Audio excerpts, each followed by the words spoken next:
So Amazon, we have seen a 45% return in this stock in the last year. What can we expect going forward with this stock? In this video, I'm going to be giving you the rundown of Amazon, why this is a stable stock despite their debt being so high, what their economics are looking like, what the intrinsic value is, what the recent news is, how DeepSeek has affected Amazon, and more. So stick around and I will give you the rundown of Amazon in this video to help you make an informed decision on your holdings with Amazon. So I have got myself a nice cup of tea.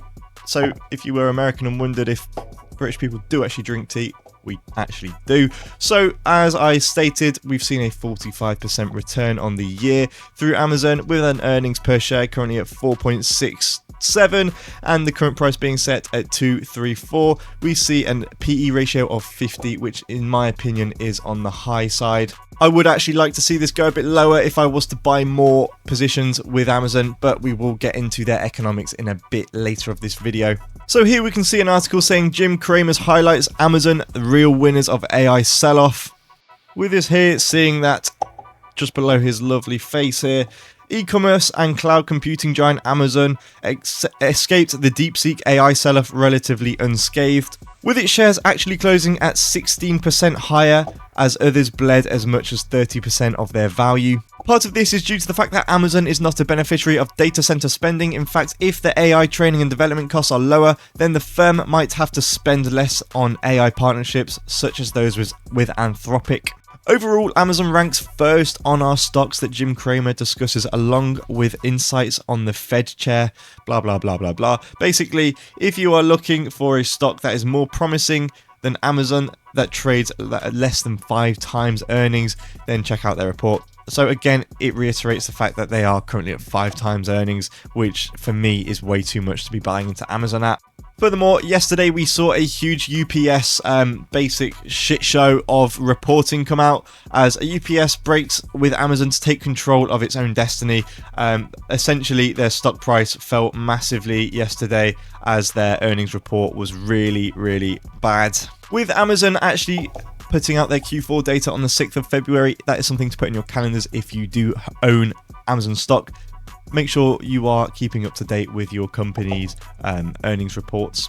And if you don't currently hold Amazon stock, I will give my opinion later on in the video whether or not you should be getting in before this report comes out or wait till after. So let's move on to my system now to see what is actually happening with the numbers with Amazon. So on the left here, we have the liquidity ratio.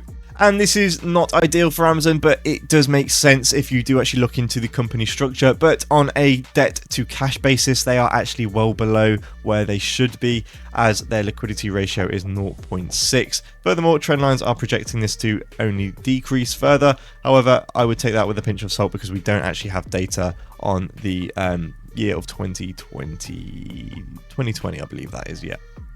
And now looking at the retention rate, again, I would actually project this to be better than this, with them only actually taking in around 8% retention in the last year. Actually, that's the trailing 12 months.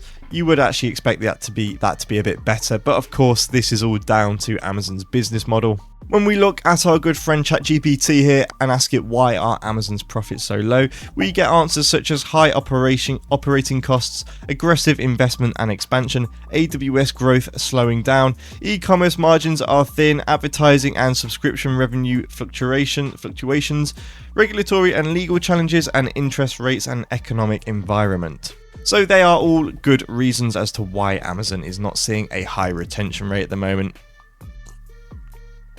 But where Amazon stock does actually seem to be doing really well is on its cash flow, especially free cash flow here. We can see that we are at the 70-point mark here, down from the operating of 155. This being a difference of 84, which is basically saying that they spend half of their money currently on some sort of R&D or stock buybacks, paying out debt, in which they definitely do, because they do have a lot of debt and not a lot of free cash, or paying out dividends, in which they don't.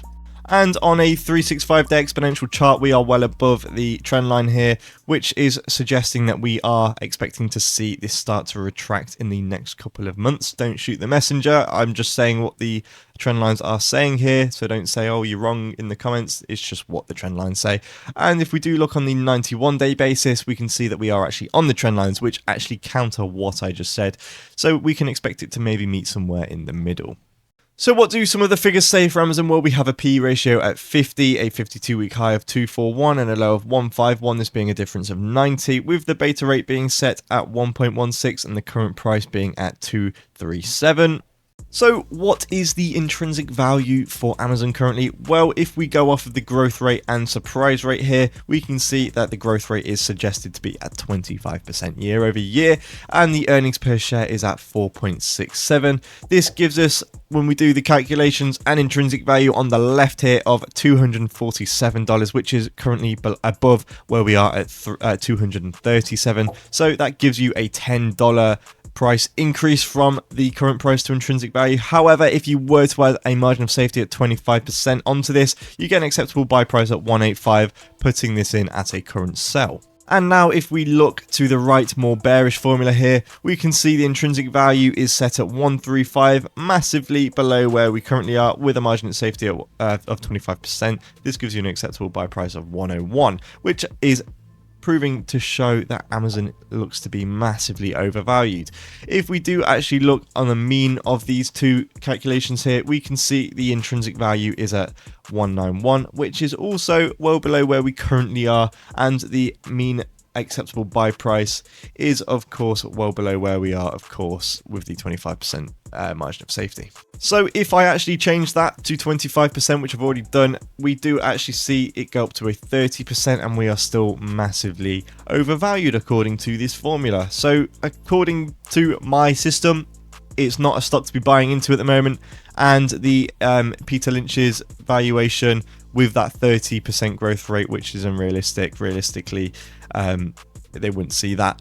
We're getting a result of 0.6, which tells me the stock is slightly overvalued currently, which is of course something in which is pretty obvious just by looking at the PE ratio. However, you can't exactly see intrinsic value through the PE ratio. You can just see how much growth is priced into Amazon. But when it's 5 times earnings, it's something that I don't really want to be buying into. So I'm going to put this back into my other system. And for that reason, down here at the bottom, we can see Amazon. I'm actually pricing Amazon in at a current hold. I don't think I can justify pushing this up to a buy. I'm sure the other analysts will also be putting this at a buy right now, so I'm probably going against the crowd. But for me, I don't see there being enough intrinsic value for natural growth within Amazon. That doesn't mean to say there won't be growth in Amazon, as they do have a lot of future product pipeline operations coming forth. However, for me, intrinsically, the valuation isn't there, and the stock currently looks to be somewhat fairly / overvalued. So there's just not enough growth in there for me. So let's see what the analysts say. I don't want to just be biased and give you my opinion. Let's see what the actual professionals are saying. So on a 90-day projection, they are predicting a relatively high amount of volatility, with a high of around 287 and a low of 186. And this is where I would like to reiterate that I told you the analysts would disagree with what I said here. They've actually priced this in at a strong buy, with 44 putting it at a strong buy, 18 putting it at a buy, and 3 at a hold, and 1 at a sell. So I'm adding to the 4 there. Again, intrinsically for me, I'm not moving my position on this unless we can see a massive amount of growth, which I'm sure we will. There's not enough room at the current PE ratio for me to be buying into Amazon. Don't get me wrong, if you hold Amazon, I'm not like telling you to sell or anything. I'm just saying that for me right now, with the PE ratio and the intrinsic value being set at where it is, it's not a buy opportunity. I would definitely buy into this stock if we saw this fall down to potentially the 220 area. It depends. I want to see this below at least 40 PE ratio before I buy in. But that's just me personally, and I don't want to sway your judgment on this. So back to what the analysts are saying. Obviously, Amazon outperforms most of their rivals, such as their price to sales. Amazon is massively above, but on the PE ratio here, we can see that they are also massively above, where they are 50 times at the moment. And of course, they do have a relatively decent earnings per share, with them only being below Groupon in their peer sector. And revenue is, of course, really high compared to most of their peers. And finally, looking at the earnings per share forecast comparing to its peers and industry, it is the only one going in the positive direction. So it's definitely a good stock. I'm not saying it's not a good stock. So now we're looking at TradingView on a daily chart. We are currently well above all of the moving averages. What about the MACD trend lines? We are currently in a long position as well. So according to this, it's a good time to be buying in. However, let's compare that to the Sharpe and Sortino ratio. According to the Sharpe and Sortino ratio, it is at 5% currently, suggesting that the risk to reward isn't actually that bad currently. Obviously, you're not going to see a lot of reward, but the risk to reward isn't awful. Furthermore, on the RSI, it seems to be relatively stable at the moment, so again, nothing to worry about there. And of course, we do have the earnings report coming out on the 6th of February. So would I suggest buying in before or after that report? I think I will have to say before if you were to be buying into Amazon. But for me, again, I'm going to keep saying this, intrinsically, the valuation isn't there. But of course, future growth can be manipulated dependent on what they actually bring out, and analysts, I'm basically going off of the analyst data on Yahoo Finance and putting my own spin on it to see whether or not the intrinsic value is at a safe level at the moment. And according to my system, it isn't. However, according to everyone else, it is. So I'm only being honest.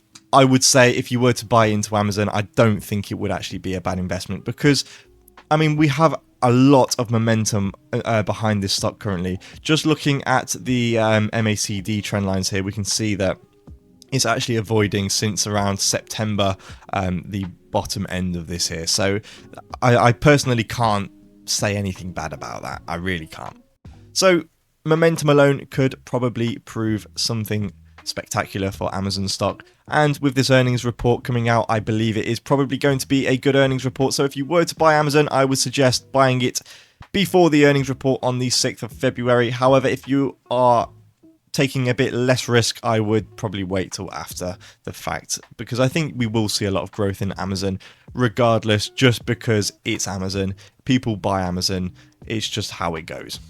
So with that being said, I am going to end this video here. Despite my system putting this at a current hold and saying it's somewhat fairly to overvalued, I'm actually going to put an overall rating on Amazon at a buy, purely just because I think Amazon is always going to outperform the market. I think it just intrinsically, not intrinsically economically, but intrinsically is just always going to do well. So I'm going to end this video there. If you have enjoyed this video, found it somewhat useful, agreed, disagreed, most likely disagreed with me, then please do leave your thoughts in the comments below and let me know what you think about Amazon stock. Will you be buying into this stock currently at this current PE ratio? Do you think that they have enough future prospects in order to warrant that PE ratio? Let me know in the comments, and with that being said, I'll see you for the next video.